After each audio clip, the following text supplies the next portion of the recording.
Red রোডে আজ grand show. নিরঞ্জনের আগে চোখ ধাঁধানো শোভাযাত্রা, থাকবে শহরের বাছাই করা 34টি প্রতিমা। আমন্ত্রিত বিদেশিরাও থাকবেন, মুখ্যমন্ত্রী উপস্থিত থাকবেন, 50,000 দর্শক।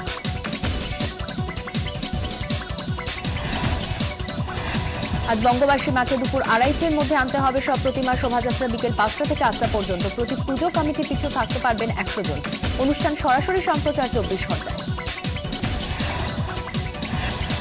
রেড রোডে গ্র্যান্ড শো উপলক্ষে আজ বন্ধ কলকাতার বেশ কিছু রাস্তা। বেলা 3টে থেকে বন্ধ lovers lane, casuarina avenue, Queensway, Dufferin road, আউটরামঘাট, প্ল্যানেট র্যাম্প সহ বেশ কিছু রাস্তা। শহর সচল রাখার পরীক্ষায় পুলিশ। বৃষ্টির সঙ্গে পাল্লা দিয়ে ধস, কালীজোড়ার কাছে ক্ষতিগ্রস্ত 10 নম্বর জাতীয় সড়ক। বিপর্যস্ত শিলিগুড়ি সিকিম সড়ক যোগাযোগ। বৃষ্টিতে ঘোরালো উত্তরবঙ্গের পরিস্থিতি। জল বাড়ছে তিস্তা, মহানন্দা, রঙ্গিত সহ পাহাড়ি নদীতে।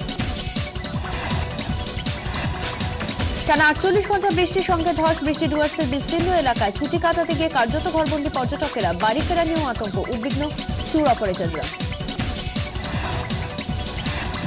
পুজো মিটতেই সিঙ্গুরের জমি ফেরত নিয়ে তৎপর রাজ্য সরকার। 21শে অক্টোবরের আগেই প্রক্রিয়া শুরু। সিঙ্গুর পরিদর্শনের পর ঘোষণা মন্ত্রী পার্থ চট্টোপাধ্যায়। প্রতিবাদের মাসুল গুলি। উত্তর দিনাজপুরের ইসলামপুরের জুয়া খেলার প্রতিবাদ করে গুলিবিদ্ধ 4। বাঁশপেটা এক প্রতিবাদীকে। আহতরা ইসলামপুর হাসপাতালে ভর্তি। সিন্ডিকেটের দাপট। নিউ টাউনে সপ্তমী রাতে বৃদ্ধকে পেটালো দুষ্কৃতীরা। আটকাতে গিয়ে আক্রান্ত বৃদ্ধের আত্মীয়। অভিযুক্ত বহিষ্কৃত তৃণমূল নেতার আত্মীয়। ঘটনার তদন্তে পুলিশ। সার্জিক্যাল স্ট্রাইক ইস্যুতে ভারতের পাশে আমেরিকা। ভারতের আত্মরক্ষার অধিকার আছে, মত ওয়াশিংটনের। পাকিস্তানের অন্তরেও জোরদার জঙ্গি বিরোধী সওয়াল। সাহিত্যে নোবেলে বড় চমক। 2016 নোবেল পেলেন কিংবদন্তি মার্কিন গীতিকার বব ডিলান। এই প্রথম সাহিত্যে নোবেল পেলেন কোন গীতিকার।